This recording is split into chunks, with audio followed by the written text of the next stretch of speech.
Rishi Sunak has had really a very good time since losing the last election. He's come across as quite affable in the House of Commons, and he now comes across as a rather clever writer in an opinion piece that he's penned for the Times today to celebrate, or at least identify, the first 100 days of Labour's time in office. And it reads like a greatest hits album of Tory indignation stitched together with a touch of incredulity and the occasional moral high ground. But there's an unmistakable tone of "I told you so," laced with implications that Labour is not only failing the country, but somehow also betraying the natural order of things. So what exactly does Sunak find so appalling about this fledgling Labour government? And are his allegations on solid ground? Let's have a look. First of all, the Starmer shuffle. Sunak begins by taking aim at Starmer's reshuffling of his Downing Street team, calling it a tacit admission of failure, and I think he's right. Sunak seems to suggest that removing Sue Gray is the equivalent of Starmer standing atop number 10, waving a white flag, much the same as Mrs. May was forced to do when she lost Timothy, whatever it was. And so it's not an unknown. Is not an unknown moment of surrender, but it may indicate things are not perfect. But what in politics ever is? Besides, if mistakes signal incompetence, then by his logic, Sunak's own tenure must have been an unbroken string of triumphs. Well, not quite. Labour is accused of torching the Economist's self-esteem, having inherited what Sunak describes as a booming one, replete with G7 leading growth, low debt, and falling mortgage rates. I think Rishi is having a go there.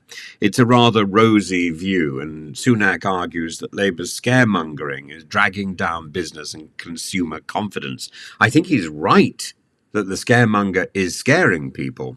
It's an odd flex considering that acknowledging and addressing fiscal challenges is standard fare for incoming governments, irrespective of party. After all, if there's one thing voters love, it's a government that with its head buried in the sand.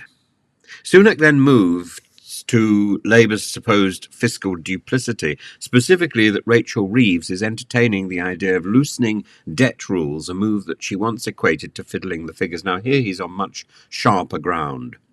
Sunak claims that Reeves must either be deceitful or weak. However, political pragmatism often requires reassessment of past stances. While Sunak might call it hypocrisy, others might view it as adapting to the complex realities of governance. Sunak, in this case, might be conveniently forgetting that Conservative policies also shifted dramatically under pressure. Anyone remember those lockdown U-turns? And with the gusto of moralistic Santa Claus, Sunak has a list of Labour's alleged sins, Santa Claus or the Mikado, including the heartless stripping of winter fuel pay allowance from pensioners and the possible rise of national insurance. He paints a Dickensian picture of pensioners forced to choose between heat and food, contrasting this with wage rises for train drivers. But let's pause. While cutting benefits for pensions is indeed a cause for concern, particularly as the winter looks hard, and looks as if it's already on our doorstep, did the Conservatives really master the art of shielding pensioners from austerity? One might recall the notorious triple lock debates under Tory leadership, which also stirred fears among pensioners. And on defence, Sunak laments Labour's apparent disinterest in maintaining Conservative defence spending commitments, suggesting that the world's current instability makes Labour's cuts reckless. It's true that Labour has made adjustments, but to say that they are blithely abandoning national security is a stretch. After all, Labour has not entirely disregarded defence. They simply have a different approach to spending priorities. As for Sunak's own record on defence, it's a bit rich to pretend that the Conservatives were tirelessly beefing up the military with narier concern for fiscal conservatism.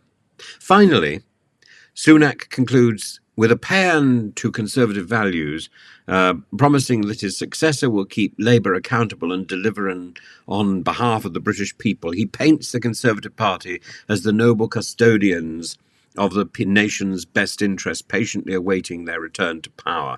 However, this triumphalist tone neglects the fact that the Tories left office in the middle of an ever-widening gap between rich and poor, a battered NHS that can barely function, and inflation that, while down from its peak, still made life challenging for ordinary people. And they've still got Liz Truss wittering around in the background. So while Labour may indeed be stumbling, and I think there's no doubt at all about that, it's hard to argue that the Conservatives under Sunak or anyone else would have fared any better. Sunak's critique is a clever bit of political theatre, and he's not entirely off the mark about Labour's missteps. Yet his rhetoric dances about the uncomfortable truth that Conservative leadership also had its shares of blunder, or its share of blunders. Labour's mistakes do not automatically validate the Conservatives' incompetence. So while Sunak's analysis is entertaining, and it really is, it's worth remembering that politics is less about angels and demons and more about navigating a sea of shades of grey.